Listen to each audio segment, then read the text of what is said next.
Main ఇది అందరూ మాట్లాడుతున్నట్టు ఇది బుడమేరు పరివాహక మనకి దీనివల్ల ఆ, ఇంత విపత్తు సంభవించింది, విజయవాడకి శాపంగా మార్చినాయి అని.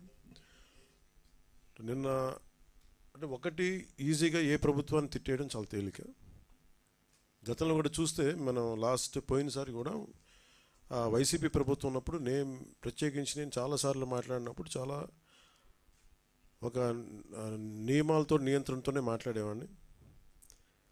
అలాగే మీ దృష్టికి ఏం తీసుకొస్తున్నానంటే బుడమేరు పరివాహక ప్రాంతంలో దాదాపు 90% ఆక్రమణలు ఉన్నాయి. ఈ ఆక్రమణలే బుడమేరుకి మన విజయవాడకి శాపంగా మార్చేసినాయి ఇవన్నీ.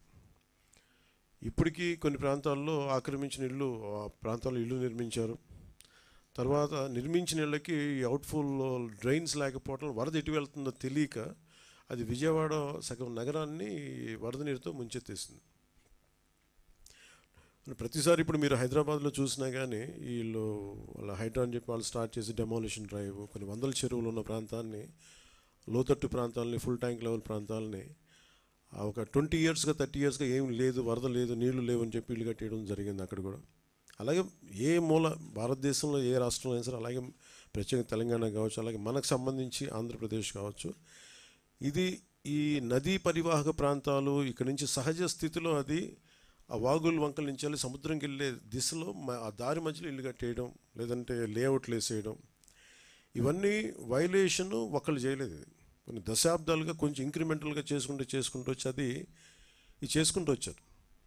ఇది కూడా మేము అడ్డగోలుగా కూర్చోబెట్టి ఇది వైసీపీ ప్రభుత్వం మాటలు కాకపోతే వాళ్ళు చేసి ఉండాల్సింది. ఎంతో కొంత ప్రయత్నం కూడా చేయకుండా ఇలాంటి పరిస్థితుల్లో ఇంత సమర్థవంతంగా ఆ వయసులో ఆయన బుల్డోజర్లు ఎక్కి అసలు చేరలేని ప్రదేశాల్లో, వెళ్ళలేని ప్రదేశాల్లో కూడా ఆయన బుల్డోజర్ ఎక్కి, ఆయన పోక్లైనర్లు ఎక్కి, ట్రాక్టర్లు ఎక్కి గౌరవ ముఖ్యమంత్రి గారు అది అప్రిషియేట్ చేయాల్సింది పోయి ఆయన విమర్శించడం ఇది సరైన పద్ధతి కాదు, మార్చుకోవాలి వైసీపీ నాయకులు. అలాగే వైసీపీ నాయకులకు కూడా నా విన్నపం, నా విజ్ఞాపన, మీరు విమర్శించడానికంటే కూడా ఇది మనందరి ఉమ్మడి సమస్య, ఇది మన రాష్ట్ర సమస్య ఇది. సో మీరు కూడా నడుము వంచి, మీరు కూడా బయటకు వచ్చి, మీరు కూడా సహాయక చర్యల్లో పాల్గొనాలని మనస్ఫూర్తిగా కోరుకుంటా ఉన్నాను. అలాగే గత 2-3 రోజులుగా నేను కనిపించట్లేదు అది అని మాట్లాడుతాను. ఒకటి చెప్తాను, ఇప్పుడు నేను వస్తే నాకు ఇబ్బంది ఏంటంటే ఈ సహాయక చర్యల్లో ఇబ్బంది పడిపోద్ది. ఒకసారి అందరిని మీద పడటం, దానివల్ల అధికార యంత్రాంగానికి కూడా ఒత్తిడి అవుద్ది. దానివల్ల నన్ను వాళ్ళు చెప్పడం వల్ల రాలేకపోయాను. అది నిన్న మీకు క్లియర్ కట్గా తెలియజేశాను. ఇంకా దీన్ని విమర్శించాలని ఎవరన్నా వైసీపీ నాయకులు అనుకుంటే భవిష్యత్తులో ఎప్పుడైనా సరే మీరు నాతో పాటు రావచ్చు, ఎక్కడికైనా సరే నాతో పాటు నా కాన్వాయ్లో తీసుకెళ్తాను మిమ్మల్ని, నాతో పాటు నడవండి. ఎలా ఉంటుందో మీకు అర్థం చేసుకున్నప్పుడు అప్పుడు మీరే సలహా ఇస్తారు. అందుకని దయచేసి దీన్ని ఒకసారి మీ దృష్టికి తీసుకొస్తాను. కానీ విమర్శించే వైసీపీ నాయకత్వానికి ఎవరికైనా సరే రాష్ట్ర ప్రభుత్వం చేస్తున్న ఈ చర్యల మీద ఎవరన్నా విమర్శించదలుచుకుంటే వాళ్ళందరికీ కూడా ఫస్ట్ మీరు సహాయం చేసి మాట్లాడండి. మీరు సహాయం చేసి మీరు బయటికి వచ్చి మీరు మాట్లాడి ఇళ్లలో కూర్చొని కాన్ఫరెన్స్లు పెడితే సరిపోదు. మీరు లోపలికి వచ్చి దిగండి మనస్ఫూర్తిగా. అలాంటి పరిస్థితులు అంటే మేము కూడా మాతో కలిసి తీసుకెళ్తాం. అలాగే వరద ప్రభావిత ప్రాంతాల్లో నేను ఇందాక మన కాన్ఫరెన్స్ కాల్లో కూడా మాట్లాడితే ఒకటైతే చెప్పిన, ఒకటి ఇమీడియట్ మెషర్స్ ఏంటి, ఈ వరద నీరు వచ్చేసిన ఇమీడియట్ మెషర్స్ ఏంటి, అలాగే భవిష్యత్తులో దీనికి ఇమీడియట్ రిపేర్, సపోజ్ రోడ్లు తెగిపోయినాయి, గట్లు తెగిపోయినాయి, అలాగే రోడ్లు పాడైపోయినాయి. సో వీటికి ఇమీడియట్గా అసలు జనాలకి రాకపోకలకు ఇబ్బంది కలుగుతూ ఉంటే ముందు వాటికి ఇమీడియట్ రిపేర్ చేయించడం ఒకటి. అలాగే రెండవది పర్మనెంట్ రిపేర్స్ ఏం చేయాలి. దీనికి దాదాపు ఒక 200 కోట్లు ఓన్లీ పంచాయతీల వరకు తీసుకుంటే దాదాపు ఒక 96 కోట్లు బడ్జెట్ ఒకటి ప్రతిపాదించారు. దాన్ని ముందుకు తీసుకెళ్తా ఉన్నాం. దాంతోపాటు మేము అడిగింది ఏంటంటే మన ప్రిన్సిపల్ సెక్రటరీ గారు శశిభూషణ్ గారి దృష్టికి తీసుకెళ్ళింది ఏంటంటే అసలు భవిష్యత్తులో ఇప్పుడు ఉదాహరణకి మీరు ఫారెస్ట్ డిపార్ట్మెంట్ మీరు చూస్తే మీరు government of India environment forest department వాళ్ళ ఎలా ఉంటుందంటే ఇప్పుడు ఎక్కడైనా సరే భారతదేశంలో ఉన్న ఏ ఇంచి అడవిలో అయినా సరే ఇంచి కూడా it's completely remote sensing agency ద్వారా it's completely monitored and photographed. అంటే గత వారం ఎట్లా ఉంది, పోయిన వారం ఎలా ఉంది, రెగ్యులర్ మానిటరింగ్ ఉంటుంది. అంటే మీరు ఒక ఫారెస్ట్ డిపార్ట్మెంట్, మీరు ఫారెస్ట్ ల్యాండ్లో మీరు చిన్నపాటి ఒక పాక వేసినా కానీ it can be sensed, it will take a photograph. చాలా క్లియర్ కట్గా డిమార్కేషన్ చేస్తుంటాయి, ఇది ఫారెస్ట్ ల్యాండ్, ఇక్కడ వైలేషన్ జరిగింది. అదే తరహాలో భవిష్యత్తులో ఇప్పుడు మన ఒక డ్యామేజ్ జరుగుతుంది, దీన్ని అడ్రస్ చేస్తాం, దీన్ని బయటకు వస్తాం. భవిష్యత్తులో ఇప్పుడు మనం ఏమనుకున్నాం, ఇప్పుడు కూర్చోబెట్టి వైసీపీ వల్లే జరిగిందని నేను మాట్లాడలా. ఓకే, ఖచ్చితంగా వాళ్ళు గత ప్రభుత్వం వాళ్ళు ఉన్నప్పుడు 5 సంవత్సరాలు వాళ్ళు ఉన్నప్పుడు వాళ్ళు నిజంగా కొంత మనకి ముఖ్యంగా వాటర్ ఇరిగేషన్ ప్రాజెక్ట్స్ సంబంధించి కానీ ఏదైనా సరే వాళ్ళ నిర్వహణ లోపం చాలా, వాళ్ళు సరిగ్గా డబ్బులు కూడా ఇవ్వలేదు. దానికి వాళ్ళకి అవగాహన ఉందో లేదో తెలియదు, కానీ డబ్బులు సరిగ్గా ఇవ్వాల, లాకులు రిపేర్లు చేయాలి, కనీసం వాళ్ళు కూర్చోబెట్టి చిన్న మెయింటెనెన్స్ ఆయిల్ కూడా ఇవ్వలేదు వాళ్ళు. ఇలాంటి పరిస్థితులు చేశారు. అలాగే మీరు అన్నమయ్య, మీరు వించా డ్యామ్ కూడా మొన్న కూడా నేను మన కడపకి వెళ్తే ఆ జిల్లాలో కూడా చూస్తే వాళ్ళు చాలా నిర్లక్ష్యంగా, లష్కర్ ఒక ఆయన వచ్చి చెప్తున్నాడు, మీరు ఇక్కడ వరద వచ్చేస్తుంది మీరు పట్టించుకోండి అంటే ఒకళ్ళు పట్టించుకోలేదు. ఆయన ఇండివిజువల్గా ప్రభుత్వం చేయకపోయినా, అప్పుడున్న ముఖ్యమంత్రి గారు చేయకపోయినా, అప్పుడున్న సంబంధిత మంత్రులు చేయకపోయినా ఒక లష్కర్ వచ్చి, రామయ్య గారు వచ్చి ఆయన బయటకు వచ్చి ఆయన అందరినీ అప్రమత్తం చేసి చాలా ప్రాణాలు గట్టెక్కినాయి ఇప్పుడు విపరీత నష్టంతో. సో ప్రతి పనికి అలాగే ఈరోజు మేము అందరం కోరుకుంటుంది కూడా మీరు ప్రభుత్వాలు, మీరు గత ప్రభుత్వాలు దీన్ని అర్థం చేసుకొని మా సహకరించాలని మనస్ఫూర్తిగా కోరుకుంటూ, అలాగే వరద ప్రాంతాల్లో, ప్రభావిత ప్రాంతాల్లో నిత్యం పర్యటిస్తూ అన్నిత్యం అధికారులతో సమీక్షిస్తూ గౌరవ ముఖ్యమంత్రి చంద్రబాబు గారు తిరుగుతూ ఉన్నారు.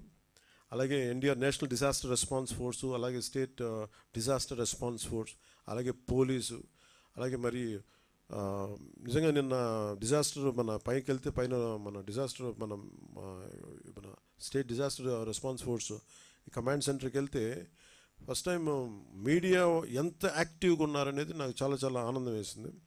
ఆయన సిసోడే గారు కూడా చెప్తా ఉన్నారు, state disaster response force head చేసి ఆయన. కొన్నిసార్లు మాకంటే కూడా మీడియా వారే చాలా ముందులో ఉన్నారు, ఇది కొన్నిసార్లు మాకు బాగా తెలియజేస్తాం, అందుకని పర్టికులర్గా మేము మీడియాని కూడా ఫాలో అవుతుంటామని చెప్పారు. అలాగే దాదాపు 29 మంది ఈ వరదల వల్ల ప్రాణాలతో చనిపోయారు, మన ప్రాణాలు కోల్పోయారు, 2 మంది మిస్ అయ్యారు. యాజ్ ఆన్ టుడే ఒక 200 పైచిలకు జంతువులు, పశువులు చచ్చిపోయినాయి. అలాగే ముఖ్యంగా 59,848 ఈ మన మనకి పౌల్ట్రీ బర్డ్స్ మనకి హైడ్రా లాంటి వ్యవస్థ. ఇప్పుడు ఒకటి prevention is better than cure కదండి. అని ప్రతిసారి ఏం చేస్తాం మనం, వైలేషన్స్ జరిగే వరకు మనందరం వెయిట్ చేసేది. మనందరికీ నేను మాట్లాడినప్పుడు కూడా బ్లైండ్గా వైసీపీ చేసేసిందో లేదా వీళ్ళు చేసి మేమే మాట్లాడాల. అట్లీస్ట్ మీరు వచ్చి కరెక్ట్ చేయాలి కదా. మేమనేది గత 20-30 సంవత్సరాలుగా మీరు చాలా సక్సెస్ఫుల్ ప్రభుత్వాలు. ఇప్పుడు నేను ఎవరో ఒక ఎక్స్ వచ్చి ఒక వైలేట్ చేస్తాడు, ఇంకొక వై వచ్చి ఇంకో వైలేట్ చేసుకుంటే, ఇట్లాగా ఒక 10,000 మంది వచ్చి ఒక వైలేషన్ జరిగితే బుడమేరు పరివాహక ప్రాంతం అంతా ఇళ్ళు కట్టేశారు. అది బేసిక్గా పంచాయతీలకు రెస్పాన్సిబిలిటీ ఉంది, మున్సిపాలిటీలకి రెస్పాన్సిబిలిటీ ఉంది, సంబంధిత అధికార యంత్రాంగానికి రెస్పాన్సిబిలిటీ ఉంది. ఈ రోజున మనకి ఈ హైడ్రా లాంటిది వచ్చి కొట్టేయచ్చని అసలు కొట్టకముందు ఉదాహరణకు నేను హైదరాబాద్లో చూసేవాడిని, అది హైదరాబాద్లో చూస్తున్నా నాకు అనిపించింది, నదీ మన పరివాహక ప్రాంతాలు కదా, చెరువు ప్రాంతాలు కదా ఇల్లు కట్టేస్తున్నారు, ఏంటి ఇది ఇబ్బంది అవుదా అనుకున్నాను. మేము కట్టేసాం, ఇల్లు కట్టేసాం, బిల్డింగ్లు కట్టేశారు. అంటే మీరు డ్యామేజ్ జరుగుతున్నప్పుడు అందరూ కామ్గా, డ్యామేజ్ జరిగింది అన్ని కట్టేసిన తర్వాత నేను నిన్న మాట్లాడింది అందుకే it will become a social issue అని చెప్పాను. చాలామంది ఆర్థిక పరిస్థితులు చిన్న భిన్నం అయిపోతాయి. అలాంటి వాళ్ళకి ఏం చెప్పాలి, ముందే ఇది చాలా స్ట్రిక్ట్ గైడ్లైన్స్. అందుకనే bureaucracy should be extremely alert and powerful. వాళ్ళ బాధ్యత వాళ్ళు నిర్వర్తించాలి. అందుకని ఇప్పుడు రేవంత్ రెడ్డి గారు ముఖ్యమంత్రి వచ్చి ఇప్పుడు ఏమంటారు, కొట్టేస్తూ ఉంటారు. ఆయన చేస్తున్న రైటే, మనం కూడా చెయ్యాలి. అంటే అది కూర్చోబెట్టి అది ఎలాంటి ఇష్యూస్ ఉంటాయో తెలియదు. So lot of social issues, lot of social tensions ఉంటాయి దీనికి. సో దీన్ని కొంత పెర్స్యూజివ్ మెథడ్స్లో చెప్పాల్సి వస్తే, కొన్నిసార్లు కొట్టాల్సి వస్తే, ఇట్ ఆల్ డిపెండ్స్. ఎందుకంటే ఒక హైబ్రిడ్ మెథడాలజీ ఆలోచించాలి, కానీ దీన్ని ఎలా హ్యాండిల్ చేయాలి అనేది కొంచెం చూడాలి. ఇది ఒక డిఫికల్ట్. కాకపోతే అది అట్లీస్ట్ నేను ఏమంటానంటే, జరిగింది కట్టేసి ఒక పద్ధతి, జరగకుండా చూడటానికి భవిష్యత్తులో ఇప్పుడు మనం అన్ప్రెసిడెంటెడ్ ఫ్లడ్ ఎఫర్ట్ చూసాం. మనం అన్ప్రెసిడెంటెడ్ లాస్ట్ 50 yearsలో మనం చూడాలి. ఇంకొన్ని డేటా ప్రకారం 200 yearsలో కూడా కొన్ని ఈ ఏరియాలో చూడలేదని రికార్డ్స్లో ఉన్నాయి, ఇందాక పొద్దున్న చూస్తూ ఉంటాయి. So for example will let us take 50 years record. ఈ 50 సంవత్సరాలు ఇంత అబ్నార్మల్ మనకి ఇలాంటి ఫ్లడ్ సిచ్యువేషన్ రాలా. ప్రతి 10 సంవత్సరాలకి ఈ నివాసాలు పెరిగిపోవటం, సహజంగా నది వాగులు వంకలు పొంగితే వచ్చి సహజంగా అది రీచ్ అయ్యి సముద్రానికి వెళ్ళాల్సే ఈ పరివాహక ప్రాంతాలన్నీ ఇళ్లతో నిండిపోవడం, ఆటోమేటిక్గా అటు తన్ని అవి వెళ్ళాల్సిన చోట కాకుండా లోపల నగరానికి వచ్చేసినాయి. సో దీనికి ఒక్క మెథడ్ ఏంటంటే, నేను మాట్లాడుతున్నప్పుడు కూడా ఈరోజు మనం ఒక వరద వచ్చింది మాట్లాడుతున్న ప్రిన్సిపల్ సెక్రటరీ గారితో కూడా అదే, మన శశిభూషణ్ గారితో అదే ప్రత్యేకంగా చెప్పడం జరిగింది.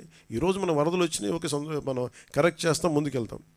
కానీ preventive methods it should be like environment and forest and environment government of India ఎలా పనిచేస్తాం అలా పనిచేసి ప్రతిదీ everything should be on record. ఉదాహరణకి మీ శాటిలైట్ ఇమేజరీ ద్వారా ఇప్పుడు బుడమేరులా